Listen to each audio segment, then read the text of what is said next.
all I was doing was just waking up, making breakfast, going down to Starbucks, buying my $6 latte or whatever, doing my work at Starbucks, going home and going to bed. And I was just thinking, you know, my lease is coming up and I'm gonna have to pay $6,000 to keep doing this.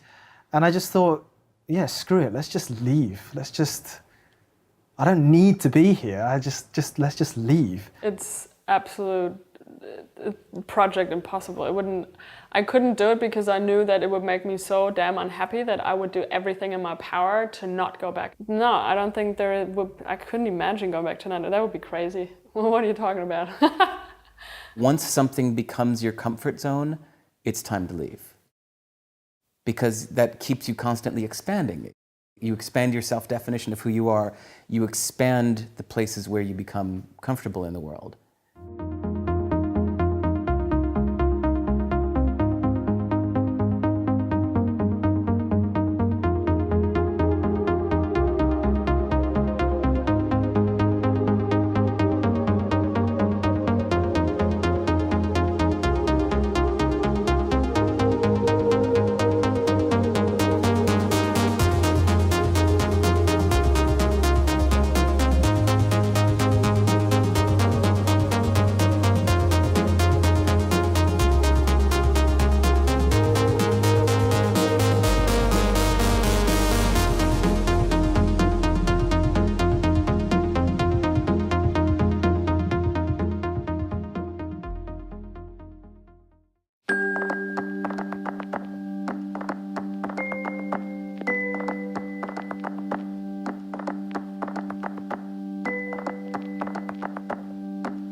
Our commute to work. We always wanted to travel for years, like super long term. 100. Okay, I give you 120. We were living in the Silicon Valley, and most people are trying to get into the Silicon Valley, and we grew up there, so we were like trying to get out. So it started out, I asked my boss, we already at Upwork, we have 1 day a week that everybody in the entire company is remote. You can work from home. And so I negotiated 2 days a week. And slowly the 2 days a week became 3, became 4, became 5. And then at one point, I think I kind of said as a joke to my boss at the time that maybe I can work while I'm traveling. Surprisingly, she was super supportive. And 1 year later, here we are.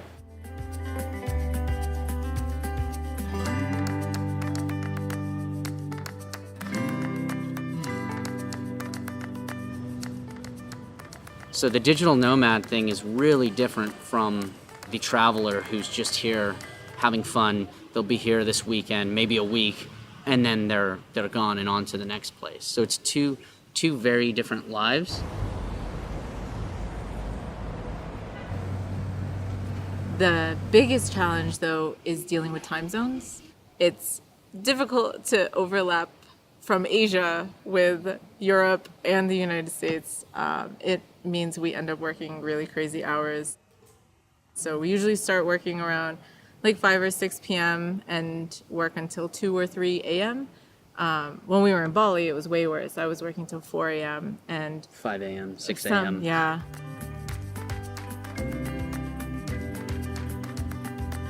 So we started traveling 2 months after we got married, and one of our friends who we met traveling, he called us the ultimate honeymooners.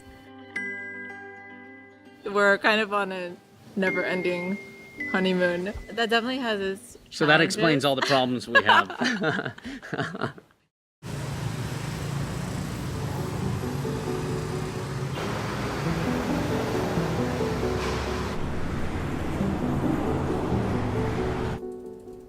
I'm an engineer, and basically what I do is I run 2 different SaaS services. Singapore was where I had my last corporate job ever, I didn't want to keep building stuff for other people. I wanted to build something for myself. And then it got closer and closer to my lease coming to an end. And I was just looking at my life up until that point. If I find a cheap place, how much is it going to cost for me to stay there for a month? So I started looking on Agoda and I was like, oh my God, I can stay in a hotel for $1,000, which is 3 times less than my rent. Why is it taking me this long to realize I could be doing all this work from Thailand or anywhere? It was just kind of like this epiphany moment, and I guess it all seems really obvious in retrospect. Yeah, ever since that point, that was 2012 August, I haven't stopped.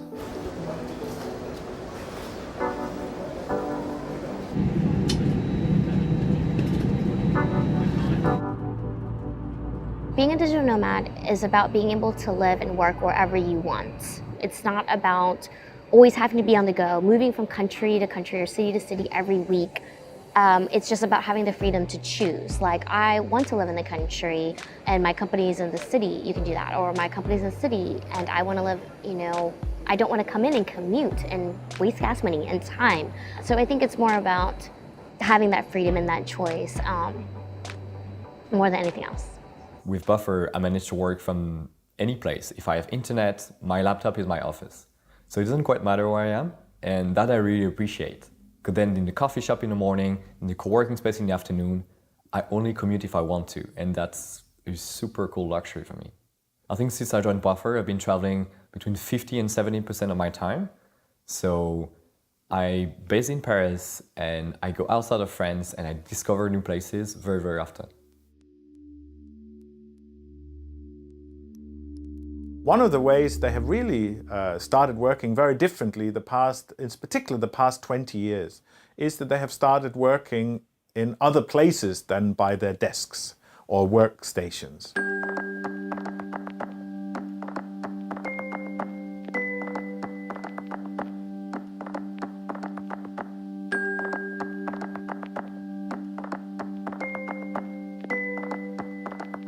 So this idea of flexible working, mobile working, itinerant working, nomadic working, all of these concepts, they cover more or less the same broad range of phenomenon, that people, they don't have to sit and work where the data is.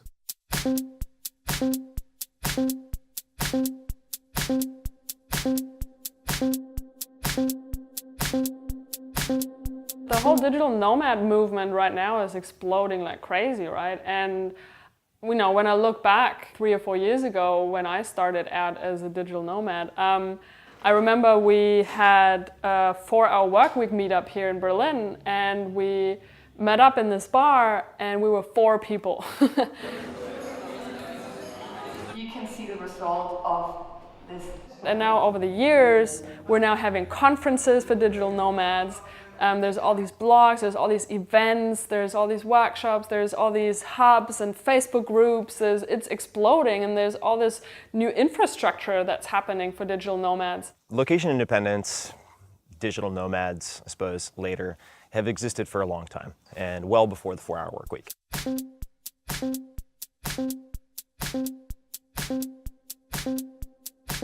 What I attempted to do in the 4-hour work week was to try to codify and gather a framework and a collection of tools for people who wanted to take advantage of time and location or mobility as currencies. So, now 40 languages later, it seems like being a digital nomad, if you want to do that, is available to more people than ever before as a function of technology and also just a mind shift.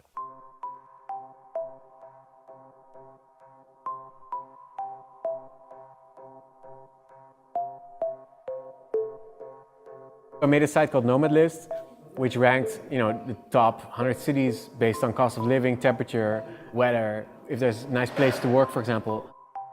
And that site went viral. Like, it went on the front page of Reddit, it came on Hacker News, Product Hunt, According to my data on my website, the most popular places for nomads right now are Chiang Mai, still because it's traditionally the starting place for digital nomads, Bangkok, Berlin, Budapest in Hungary, Ho Chi Minh City in Vietnam, Medellin in Colombia. So they're all kind of, low cost of living, warm, with fast internet.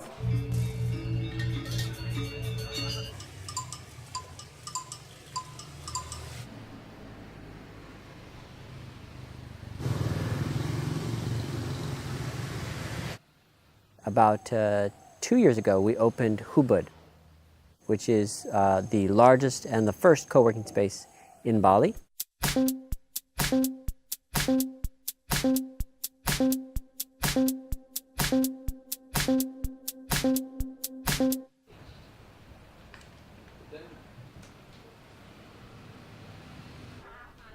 And a funny thing happened after we opened, which was it wasn't people like us that started coming to the space.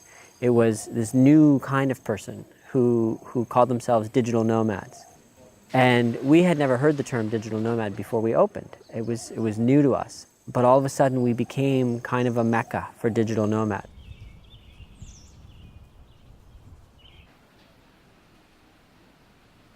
We have developers, we have designers, we have startup business development people, we have photographers, we have videographers. It's really the full gamut of what is out there. We did a recent survey just last month, and now about 90% of our members consider themselves digital nomads or want to be digital nomads.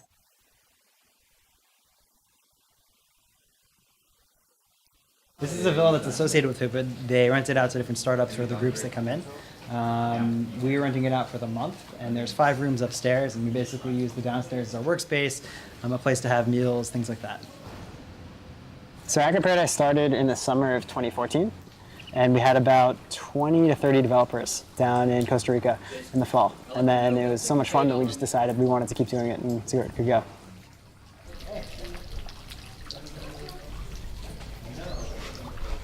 So this is the main area where people will work, where we have food, team like breakfast or lunch in the beginning of the week we do, where people get to know each other and talk about what they're working on for the week.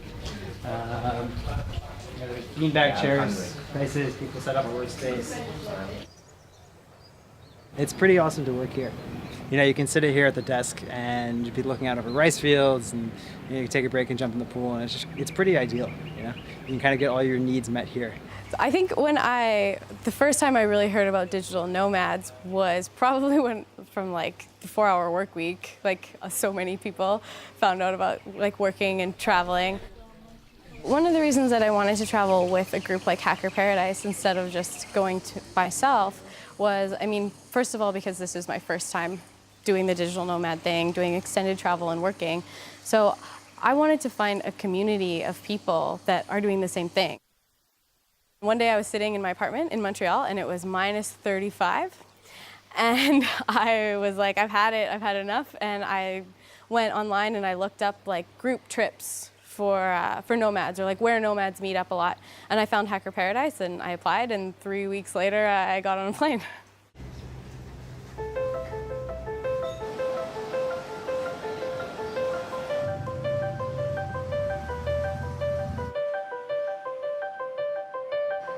So Hub is the first co-working space in Thailand for a very long time. So we were open since June 2012.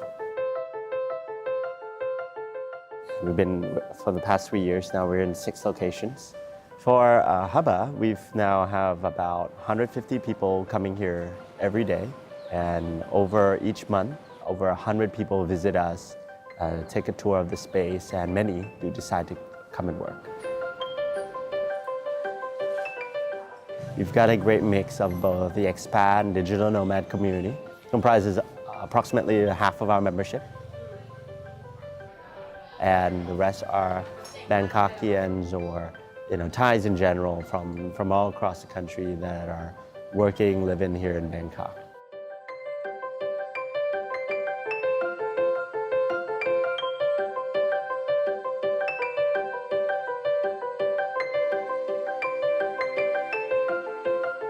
The idea of the Nomad cruise is actually quite simple. Instead of taking an airplane, we just meet on a cruise ship with over 100 digital nomads. And on the cruise ship, we network, organize workshops, conference. And then when we enter the new continent, we travel the world, travel the continent together. We had all really very different skills. There was not just programmers, not just copywriters, but really everything. If we wanted to dig into the cultural shift and the mind shift, you have to look at the development of technology. Similarly, you have now not just IM or Skype, you have tools like Slack, you have all sorts of off-the-rack tools that you can use to build very large companies without necessarily any headquarters, without any of the traditional accoutrement or architecture of a large company. In an old industrial context, people would tend to work closely with people who were very close to them. And because this was the only way you could negotiate what's called mutual interdependencies. So we need to be able to talk to each other. And if you only have a carrier pigeon or a telegraph to communicate, you know, if you have a lot of complicated work, it'll be a lot of pigeons going backwards and forwards. But of course, with all the modern communication technologies we have, you could say a lot of these interdependencies can be replaced with mediated communication. They can be replaced with mobile phone, Facebook, Twitter, all of these things. So if we look at distributed teams, they have been coming for many, many, many, many years. And the idea of having global development of products, of all sorts of services, global support for services and outsourcing, offshoring, all of those things have happened for 30, 40 years. Most people who work today, even if they are in an office, they're already working remotely. They're already using email remotely, they're already using IM. Not everything is happening just in a face-to-face meeting. So there's actually not that much out of a traditional office that you have to figure out, oh, how are we going to do that?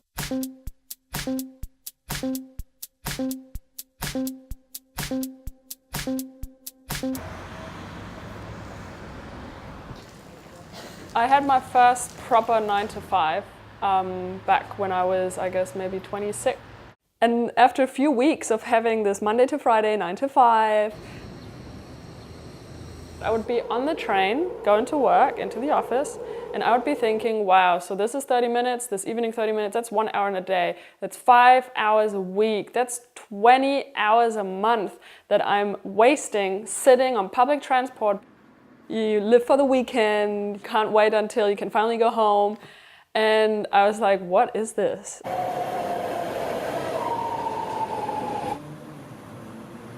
Getting rid of a commute gives you more time to make dinner with my husband. We have more time to hang out. We can have coffee in the morning and talk about our day instead of rushing off.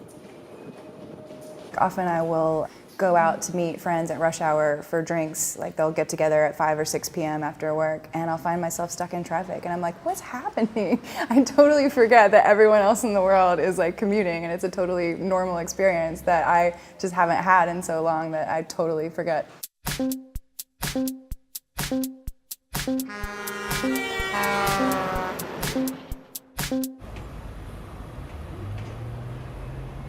It's really becoming like unaffordable, unobtainable for a lot of people in San Francisco.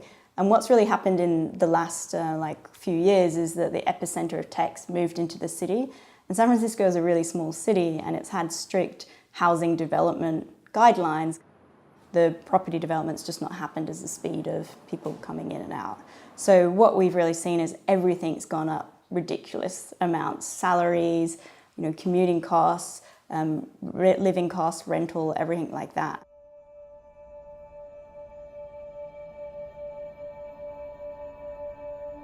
We just looked at the cost of living in San Francisco now. All of those places, the average cost is $3,100. $3,100 for a one-bedroom apartment that's not as nice as the one we have here for under $700. Being from San Francisco, my mom was a waitress in San Francisco, I think in the early 80s, and she purchased a house on a waitress salary. Now that house in a terrible neighborhood in San Francisco is worth well over $1 million. And that doesn't even make sense now because you can't purchase a house. The same in Holland, everybody comes to Amsterdam because of jobs. So over here it's overcrowded, overpriced, and if you want to live a cheaper life, buy a cheaper house, you just go to the northern or the south. But yeah, then you don't have a job. So that's the problem. And I think that's a problem many countries are facing at the moment. Historically, every single person has been moving towards better jobs, better career opportunities. Like the entire history of economic migration of the world has been about getting to where the jobs are. But at the same time, there is now this complete new set of people who can work anywhere, which has not been possible before, is that people have this liberty to move around and they can have a much more choice about what are the jobs they do locally or what are the jobs they take with them. And changing their location is the biggest lever they have on changing their quality of life. If you work online, you don't need to be in the same area like Rotterdam or Amsterdam. You can work wherever you like. You just need your laptop and that's it. You don't have to be in these overcrowded, overpriced places. Look, not everything has to happen in San Francisco. Not everyone has to be here. For people that want to live elsewhere and still access some of the best tech companies in the world, working remotely is a really great option.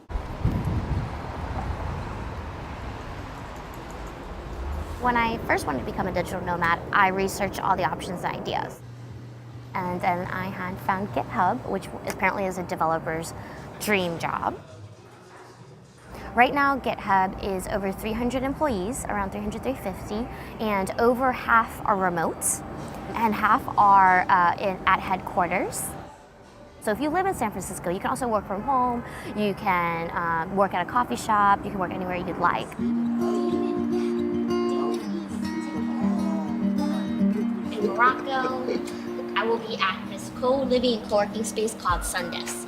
It's owned by a German girl, and it's a whole house, and basically we just have great internet. We work with other entrepreneurs, other companies, and we just go sun and surf on the beach. So it'll be safe. So I'm not really alone. But do you know anybody over there? No. They're just meeting people for the first time? Yep. I mean, I talked to the owner. So my parents, they really support me. They love that I travel a lot. But they're okay with my adventurous spirit. They just wish I would pick very careful places. Yeah. Well, 5 years ago, I kind of thought, I wanted her to be traditional. But after 5 years now, I kind of think it's a little different. Whatever, my whole thing is whatever makes her happy. As long as she's happy, I'm happy.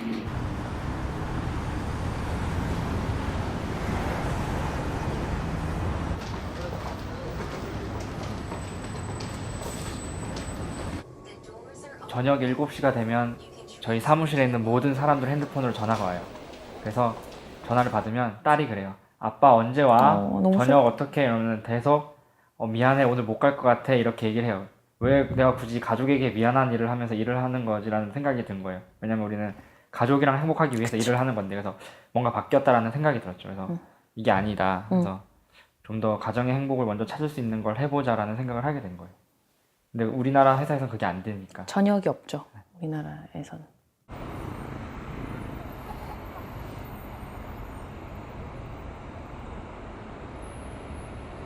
우리가 할 수 있는 일이 있고, 영어를 잘 못해도 기술이 있고, 그리고 내가 포트폴리오가 있으면 저녁이 있는 삶을 살기 위해서 이제 대안적인 삶의 방식에 대해서 함께 고민을 하고 있었는데요. 대안적인 삶을 살기 전에 부모님께 설득을 하고 공유를 하는 과정이 필요했습니다. 단순히 이야기로 설득하는 것이 아니라 데이터나 여러 자료들을 기반으로 한 약간 설득 자료, 프레젠테이션을 만들어서 발표를 하게 되었죠. 부모님 앞에서요. 전화로 처음에는 들었는데 너무 황당했죠. 절대 안 된다 그랬죠. 지네들이 그렇게 좋은 회사 다니는데 회사를 그만두고 간다는 거는 정말 말문이 막혀서 말이 안 나왔었어요. 이제 지네들이 프로젝트 해놓은 거를 다 보여주더라고요. 그런 목표를 갖고서 지네들이 진행을 했다니까 와서 보니까 그냥 크게 반대할 수는 없다는 생각이 들었었어요. 저희가 준비하고 있는 서비스가 이제 한 2-3개 정도 있는데 그 서비스들을 런칭하고 가는 게 저희의 목표고요. 저희가 지금 한국에 살고 있는 집 같은 경우에는 그걸 에어비앤비라던가 다른 어떤 형태로든 계속 운영을 할 생각이어서 그거를 통해서 저희가 외국에서 돌아다닐 때 조금이라도 금전적인 부분에서 좀 도움을 얻을 수 있도록 할 계획이고요. 이게 결혼을 하고 나서 같은 생각을 가지고 같은 지향점을 가진 사람이 함께 일도 하고 여행도 하고 함께 미래를 그려나갈 수 있다는 것만으로도 굉장히 기대가 되고 설렙니다.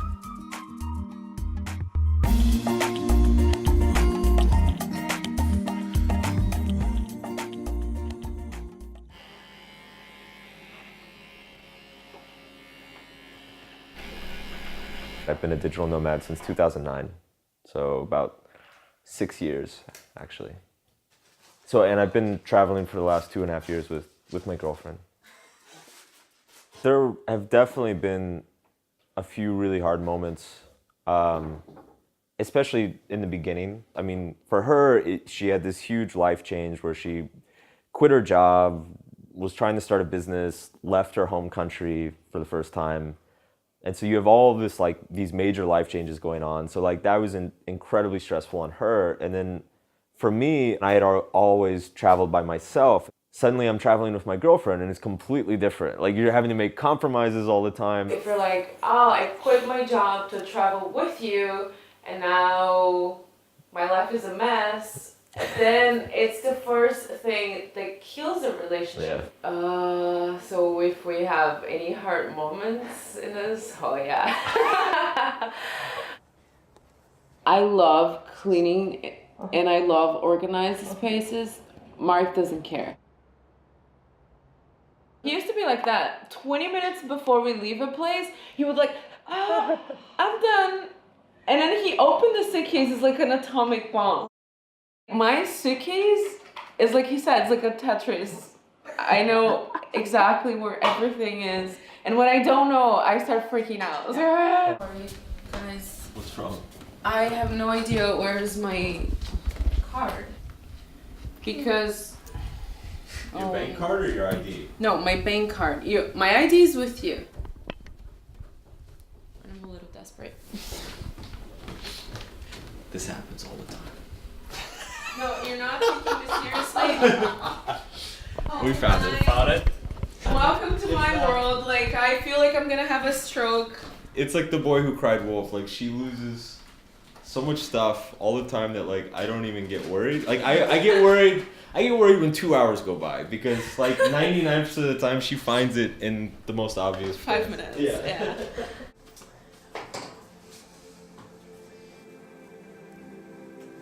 We actually realized at the time that it was like, all right, if we survive this, like, we're gonna be okay.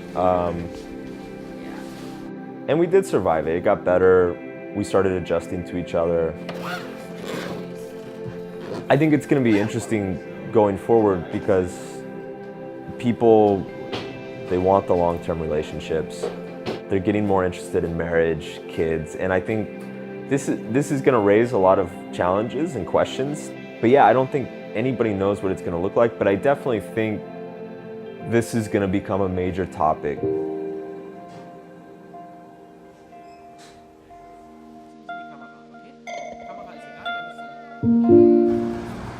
Yeah, we have 2 daughters.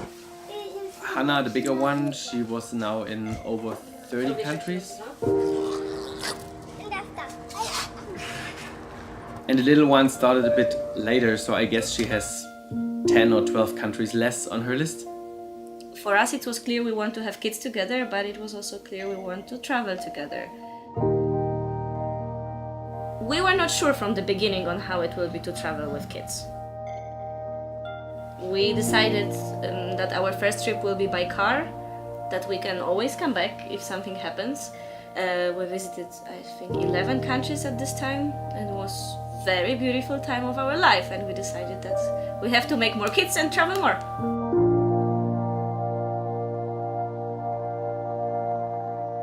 They are used to different people, they are used to different languages. They can speak 3 languages already now. They speak Polish with me, German with Tom, and they learned English because we speak English with each other. I also know that our kids really understand this definition of different. For them, it's not only one language in the world or one way of people celebrating Christmas, because from the beginning on they knew it can be very different.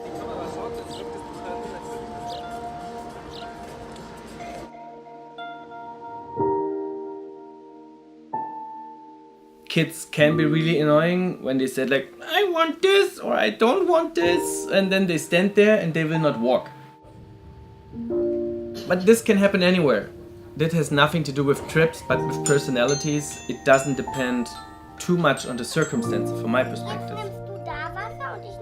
I first communicated in other language when I was, I don't know, probably 17 or 18. It's incredible to see how different beginning our kids have, yes?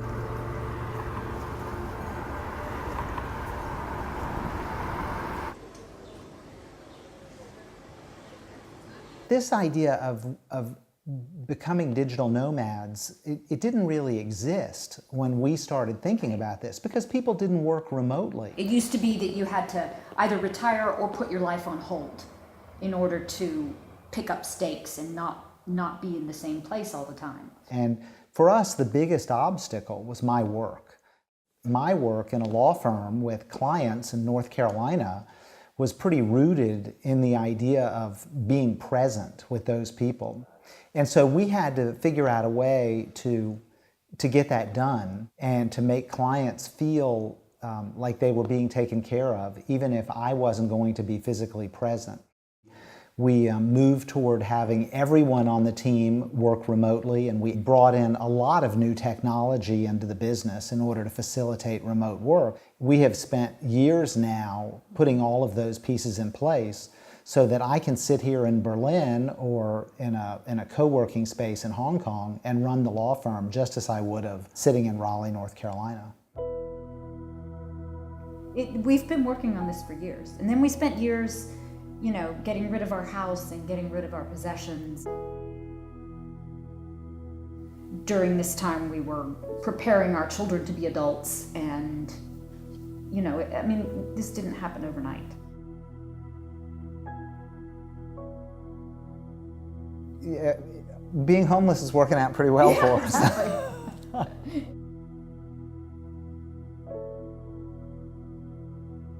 So when we started this process, we talked a lot about minimalism and materialism and getting rid of our things independently of traveling.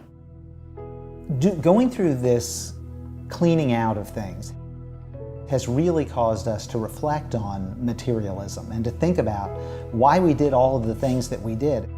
As I look at what I own, which is literally fits in a carry-on, and I have nothing else in the world, I mean, that's it. It just disturbs me that I spent so much energy and time thinking about wanting and searching for things, and now I don't have any of them and I don't miss them. Our experience is when we have a routine and we're living the same life, those days do feel like they fly by. But when you get up in a new place each day and you have a new experience for breakfast and where you're working and what you're doing and somewhere interesting for lunch and something different happens in the afternoon and you go for a walk in a new neighborhood you've ever been to that evening and then you have ice cream at the place that you discover, boy, your days feel like weeks if not months, and it really changes your perception of time. And as you get older, if there's anything you'd want, it's more time.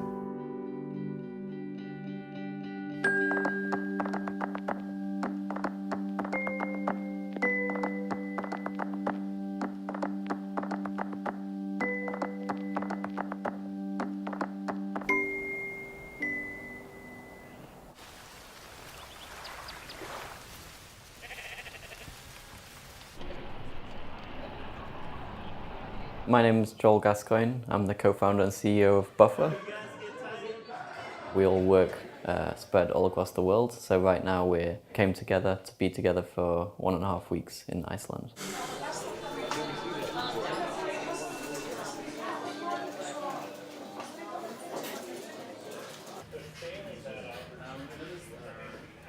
You kind of have that full spectrum of digital nomad where like maybe people travel for several months and new places. Some people are just fixed in one location. Other people are traveling like every couple of weeks. So I often don't even know where somebody is. And so what we've found is video calls are essential because you can see someone, the facial kind of emotions and everything. It's also why we have regular retreats every 6 months. We all come together in one place in the world and spend a week and a half together. You can almost hear their voice when you read the emails or the text-based chat after the retreat. And so that's why we found like it has to be a combination. We've got to come together regularly, but there's benefits like, you know, it's really great to work remotely in a distributed way as well. Every time I go visit someone's fancy startup office, I'm like, oh yeah, this is really fun. It would be fun to visit for a while. I don't think I would want to stay. Like, there's no better office for me than at home or wherever I want to be. That's a better question. I think once you've had that freedom that remote work brings and had that different experience, a whole different way of working, that feeling of productivity, I think that going back to traditional work might be hard. It might not feel as fun or as happy for me as remote work does at Buffer. If you think about how much work you actually get done at your full-time job, most people are not ashamed to tell you that I get 2 hours of work done a day, 3 hours of work done a day. And there's this joke about meetings for meetings and things like that. So why force them to sit there? Why force them to be at work? You're on Facebook or you're on Reddit or Hacker News, and you're just wasting time because you're not in the zone. You're not feeling what you need to be working on. It's kind of the opposite as a digital nomad. You structure your life around these little pockets of productivity, and they're very productive.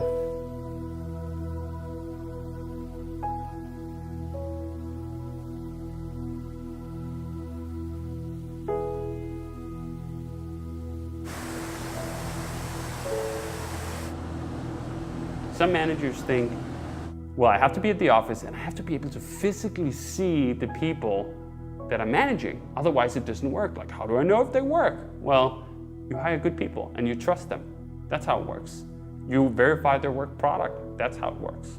Just physically being able to see whether somebody comes in exactly at 9 or whether they stay past 4 is a very crude, rudimentary, even pre-civilization kind of way of managing people. Like, I can physically see you, I have line of sight, thus I know that you're working.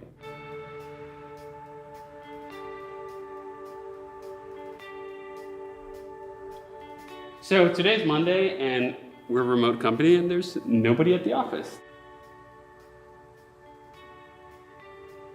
We have about 10, 12 people in Chicago, and some days there'll be a bunch of people, maybe 7 or 8 people. And then twice a year we fly everyone in and the office is packed because we'll have about 50 people here. This is pinning in everyone we had at the company at the last meetup. You see, there's a bunch of people spread out all over Chicago, a couple of people in Canada as well. And then the second biggest spot that we have is in the UK, me down here in the south of Spain. One person in Australia, one person in Hong Kong. That's our map of the world. When we started working together, I was in Copenhagen, Denmark, 7 time zones away from Jason here in Chicago and the rest of the team. So the whole foundation story of Basecamp is one of remote work. Even though we actually have 10 or 12 people in Chicago, the bulk of them still work from home. They come to the office occasionally because the office is an option. It's just a nice perk to have for the people who are here, and when we gather people up a few times a year, it's a great place to meet and hang out, but it's entirely optional. It's expensive to buy a big office. It's expensive to relocate people. It's hard to relocate people. To hire people all over the place, it was just so much easier to let them be there. I think remote work works for all kinds of people. I think most people who have a job to do in front of a computer, otherwise producing some sort of intellectual output. Yes, if you need to manage a machine and you need to stand there and you need to move things around, of course you have to be near that machine. But less and less jobs are like that. More and more jobs these days are about sitting in front of a computer, communicating, collaborating, producing something in front of a computer. All the savings you can have on offices and so forth, that's been one of the big drivers for other big companies like IBM that's downsized their offices because they let people work from home and then they realized we don't need as many desks. Oh, we can save a whole lot on real estate.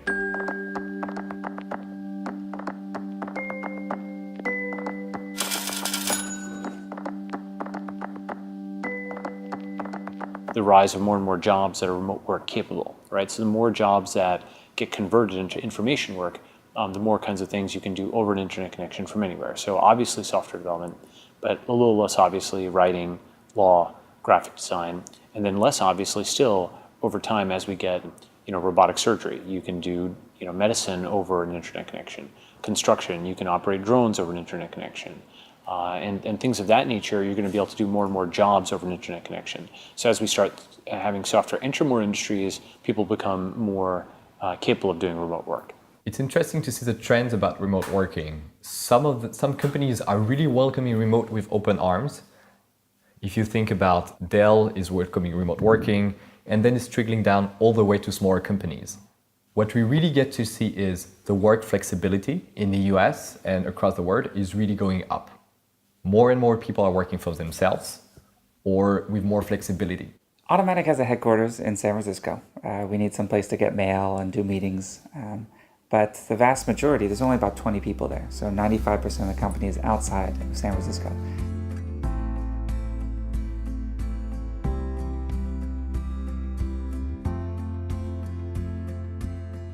Now close to 400 people all over the world. So in over 47 countries. We have always believed that great work, collaboration can be done online.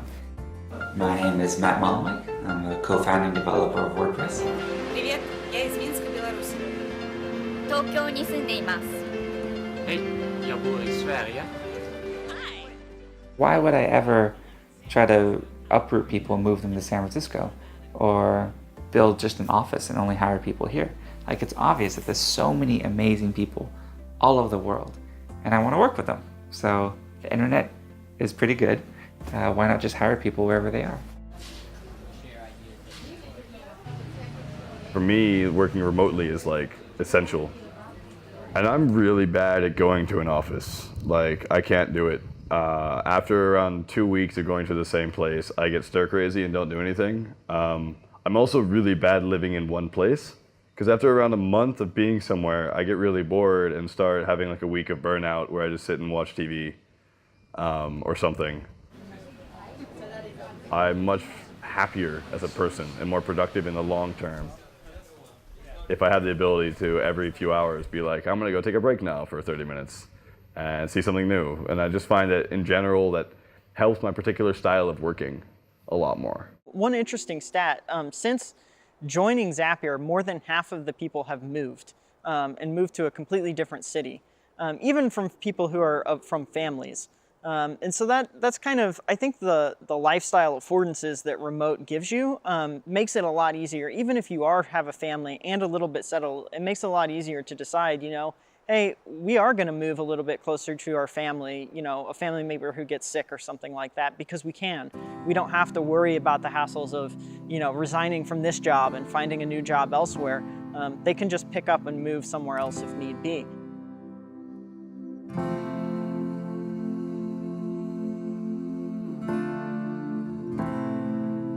There's companies that are finding new ways to work that allow people to set their own hours, have more flexibility, live wherever they want in the world, and they're going to attract the best people in the world because the best people in the world are largely going to think, why do I have to commute to Mountain View every day and sit in a bunch of meetings and things like that?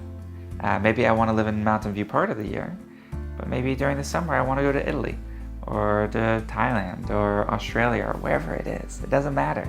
It's just giving them the flexibility to be in control of their own life. In the future, they will either be distributed or they'll be overtaken by companies that are. because the smartest people in the world are going to want to work this way.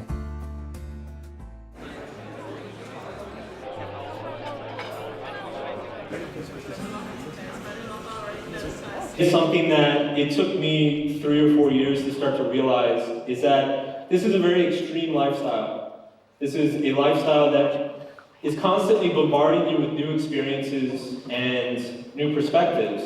And this can be very powerful. But what I've discovered is that it can be very powerful in both a positive and a negative way.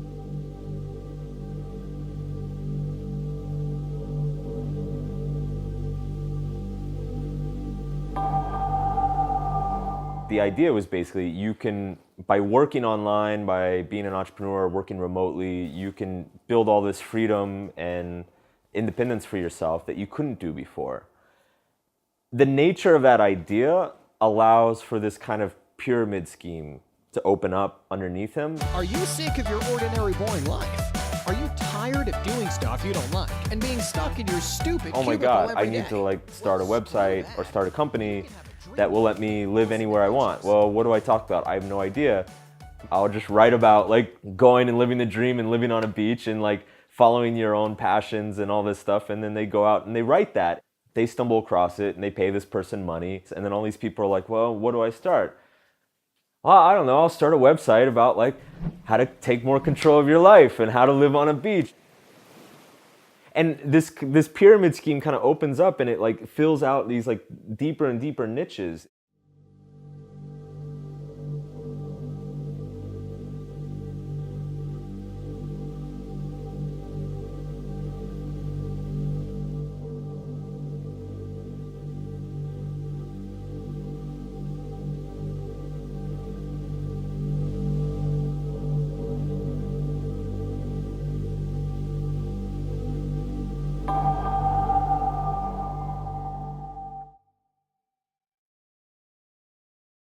There's a lot of people that have an over-optimistic view of, hey, let's come to Southeast Asia, live cheap, drink, party, and do all sorts of naughty stuff, and have an amazing time.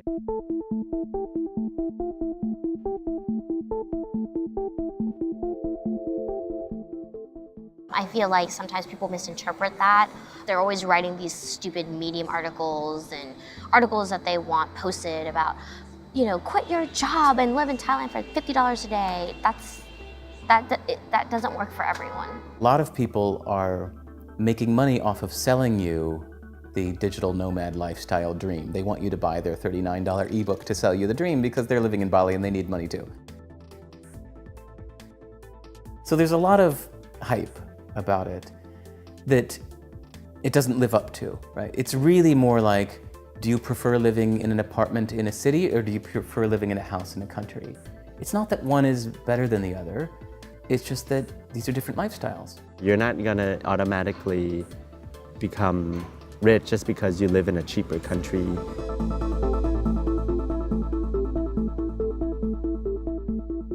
So it really depends on what you're working on, you know, how would you monetize, how would you understand the market, how will you solve the problems.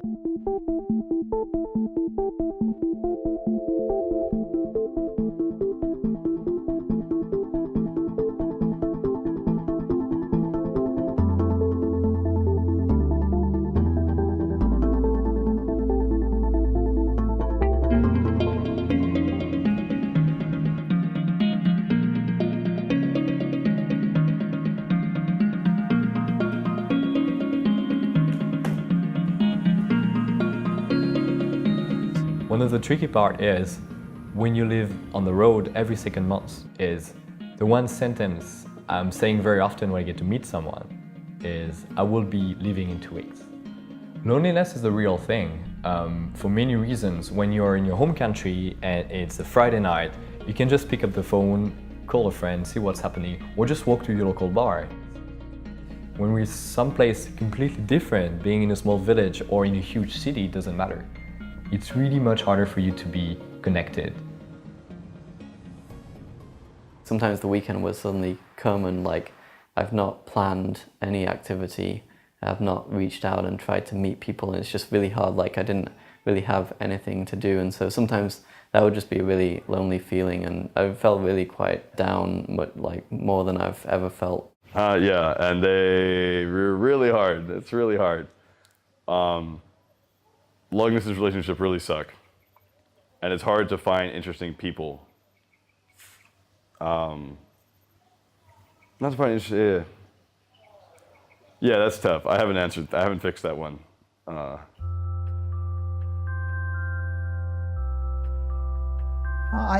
I hear a lot from single nomads about being lonesome. Being married is a huge advantage. Yeah. Being a couple, being nomadic, because you just don't have that issue. You're not going to be lonesome. You may have to go out and build other relationships outside of the marriage, but you've always got somebody that you can go back and talk to. And so to me, that makes this really easy. Now, at the same time, we laugh about this because all the young nomads are, they're all on Tinder and, dating everybody that they can date. Swipe. And that's also one of the disadvantages of being a married nomad.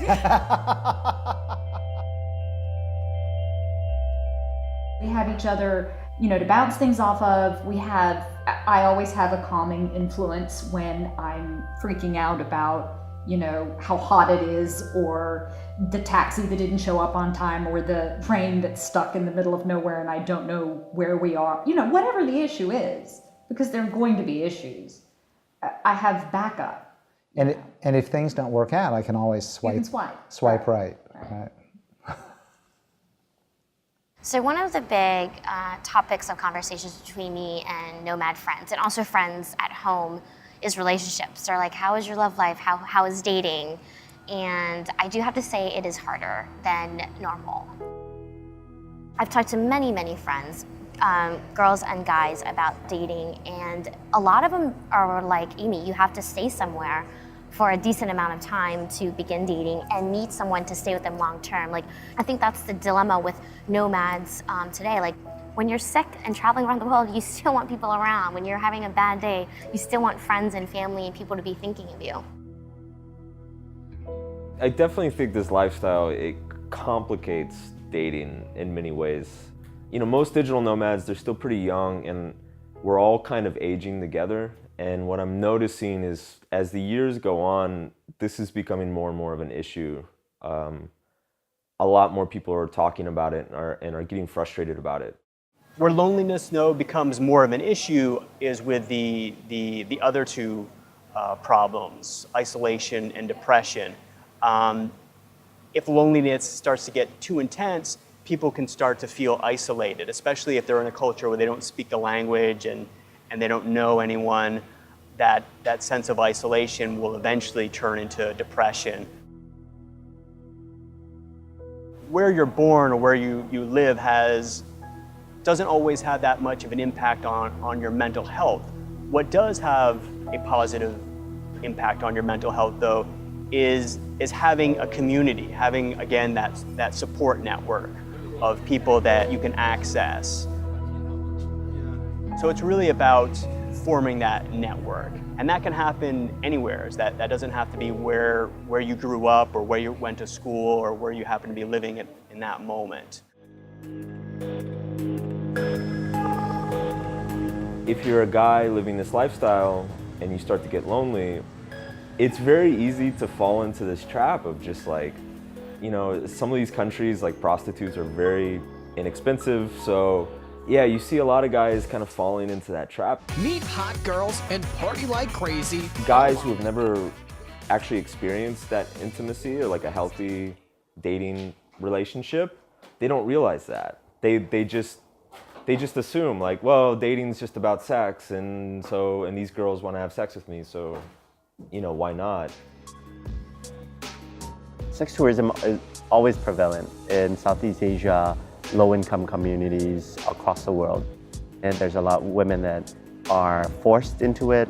There's a lot of issues around the mafia. There's loads of women that are digital nomads that are part of this community, and I think and also the LGBT community, and we have to be mindful that some of the things that a lot of the digital nomads take for granted and think that it's an all-male community or male-dominated makes it, you know, uninclusive and repulsive for some people. It's a danger of the lifestyle that definitely is taboo to talk about. Not many people talk about it openly.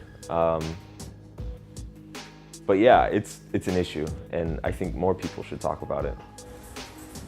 A sexpat is a guy who's here just to, you know, maybe he's an older gentleman, he wants to hit on young Thai girls, yeah? Enjoy like the underground sex industry here in Thailand.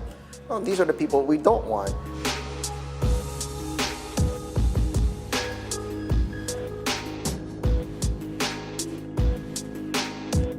How do we differentiate a digital nomad from that guy? Huh? These are the sorts of things that, you know, we have to think about and actually start coming up with solutions for in order to actually obtain some sort of visa program for the digital nomads. These are the tough questions that need to be asked and come up with solutions from in order for it to be implemented. Yeah, so visas have been such a challenge because you look online and the visa information is never up to date. And they change it every 6 months. Yeah. There needs to be like a universal visa. Yes. Just let me pay some money, a lot of money, I don't care. Give me a universal visa and make it easier and put it online. They're here on a tourist visa and they're always doing all these tourist visa runs, go to the border, come back. Or some of them, they go a different route. Let's say they get an education visa. They go to, let's say, Thai language school, and they'll become a student for Thai language. And then they go, oh, well, yeah, we're a student visa. But then they never go to classes. I mean, look, if you want to stay in Thailand, you want to be here for a longer period of time, basically, yeah, maybe you should consider, like, okay, how can you pay taxes? If you pay taxes, that is a direct indicator that you want to be a contributing member of society. Like, oh yeah, please stay in my country, but yeah, you don't pay taxes, you don't give us anything. That doesn't sound like a good business pitch. There are complicated legal questions when you're dealing with tax issues, with immigration issues. The one thing that I can say with absolute certainty is that you do not want to rely on the advice of people who are not well-versed in, trained in, and licensed in dealing with these issues. So I see it a lot on blogs and in various forums where nomads will ask for answers from other nomads, and that just makes no sense at all. Someone's experience as an individual is interesting and illuminating, but you really want to get your answers from somebody that is well versed in the system. Interesting story. Our son is in Thailand and was dealing with the hopping in, hopping out visa run issue. And I said to him, every month I would say, talk to an immigration lawyer. And he would say, oh, no, I've talked to some guys. And I'd talk to an immigration lawyer. And finally, after a year of doing visa runs, coming and going, he finally talked to an immigration lawyer. And what do you know? The immigration lawyer had answers to his questions and solutions to his problems. There's very low compliance on tax laws from, to begin with, Indonesians, and then also foreigners. A lot of foreigners are here and they're not clear about what the tax rules are. And if they try to find out what they are, it's very confusing. So most people just choose to put their head in the sand and ignore their regulatory environment. I think it's really interesting for governments around the world. As all of these type of movement, this type of migration is happening, you know, you go on holiday for 2 weeks to the United States and you're managing your business in China, are you working? You know, do you need a work permit for that? I think probably not, right? But it's not clear. It's not clear. The government will get you eventually if the numbers are high enough for the government to care. You want to figure out what the laws are, you want to figure out who you owe, you want to comply, you want to pay what you owe, and stay in compliance with all the applicable laws. It is better to do what you're supposed to do now rather than worry about when they're going to catch up with you later. It bugs me how unconscious a lot of people, you know, like I've heard conversations between people where they brag about how they don't have to pay for visas, and they brag about how they like don't have to pay taxes in some of the places. Like, and these people are living in a country for 2-3 years. There's like starving kids all around, and they're like bragging about how like they don't have to pay taxes, and like they, you know, hired a maid for like 50 cents an hour or whatever. And it's just like, know where you're living, know what you're participating in, because whatever country you choose to spend time in, like you are participating in that society, in those systems. I do believe in the benefits of this lifestyle, and I do believe in a lot of like kind of the philosophical ideas behind it. But I feel like there's no like ethical voice talking about it. Yeah, I agree. There is a bit of a problem when we look at how it's mostly the digital nomad lifestyle is a very Western phenomenon, or for the, you know, rich white kids who can go off and travel the world and run an online business and take advantage of all the great facilities and the infrastructure in all these developing countries. And I get that, yeah, that is a fertile ground for criticism. That's something that we need to look at. I see all these articles that are like pushing people to travel around the world. I have a friend who lives in India, and he is a nomad. He wants to be a nomad. But being a nomad for him is so much more difficult than it is for me. I am an American citizen, and I am very fortunate to have a very powerful passport in the terms that it lets me visit most countries with very, you know, like flexible dates of when I can leave. I can stay in one place for 90 days. With him, he easily was only given like a week, and he gets easily denied to stay longer. And, you know, it's because the country that he is from, the passport is, you know, not considered as powerful. You know, and that just, it really sucks. This is kind of the cutting edge of what's happening now. It's a very new and exciting thing, and generally like cutting edge things start in like the richest parts of the world, because you have people who are educated and wealthy enough to take these kinds of risks and try these new things. These great programmers from all over the world come to Thailand. Okay, how do you transfer your skills onto the locals? How do you get them excited about programming? How do you mentor people so that they learn from you?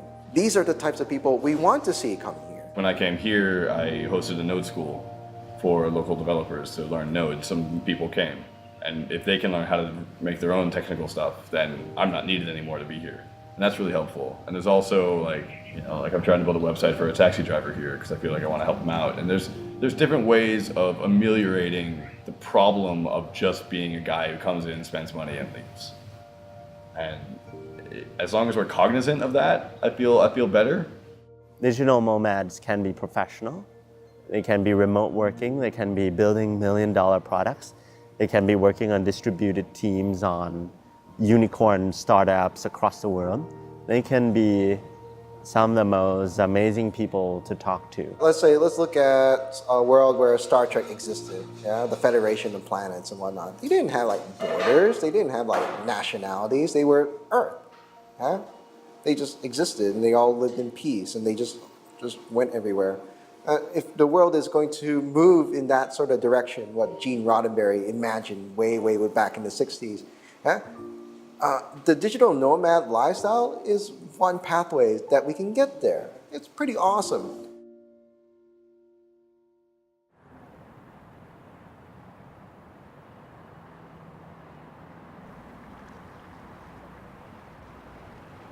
And if you think about this from the businessman point of view, I mean, like, what are your options? If you want to get more revenue, more profit, you most probably need more customers.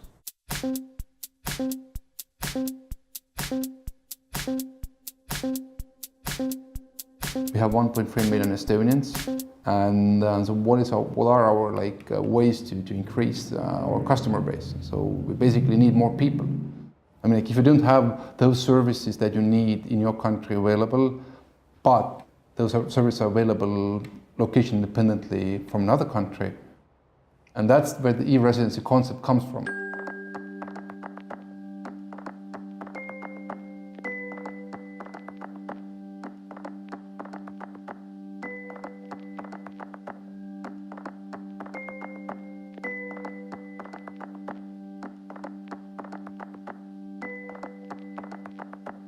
After like 20 hours of this launch page, we received over 4,000 early subscribers who wanted to become KOR citizens from 150 different countries. So it totally spread word of mouth, just tweets.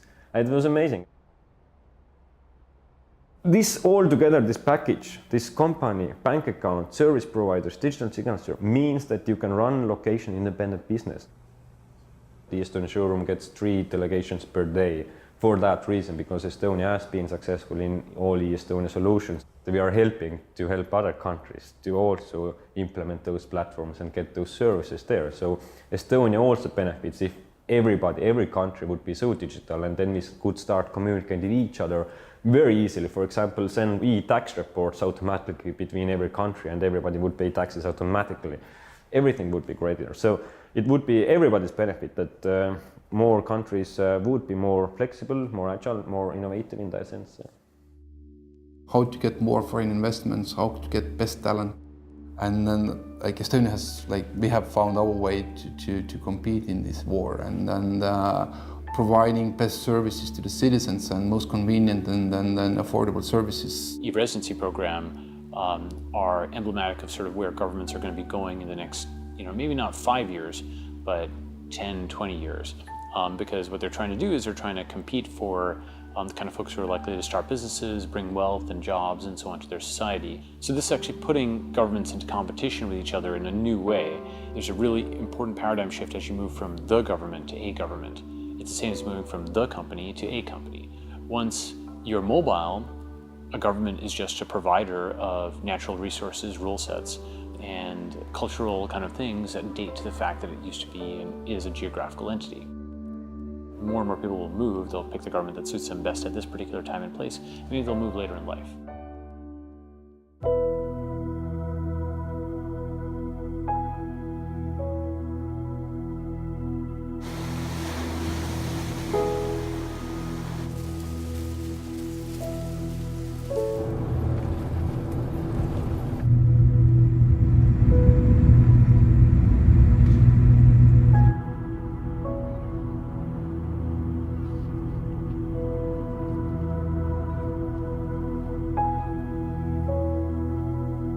We're still learning about the best way to set up global workforces and things like that.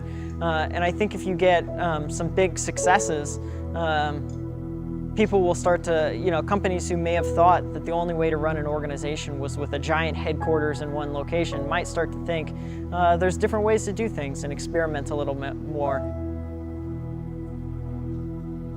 More and more companies, they do realize they need to adapt and they need to be more innovative and make their employees happier by giving them more freedom. The fact is, people want to work in more flexible ways, in different ways than they've been working for the last 10, 20, 40, 100 years, ever since the Industrial Revolution. This idea of working in these massive offices in a corporate environment is no longer appealing to many, many people. And so I think digital nomads might be an extreme example, but they're an example of how the world is changing. The world is going to get a lot more remote for various reasons. I mean, like, we have good enough technology that people can stay in touch all the time. Society in general is just more excited about travel, more excited about seeing new places, visiting new places. Like, I think people might assume that the place they grow up is where they should be, when actually, like, you might be a lot happier somewhere else. And if you go and explore and try other places, like, you might find somewhere that just feels like a much better fit for you as a person. Like, who's to say that the place you grow up is the place that you're meant to be, right?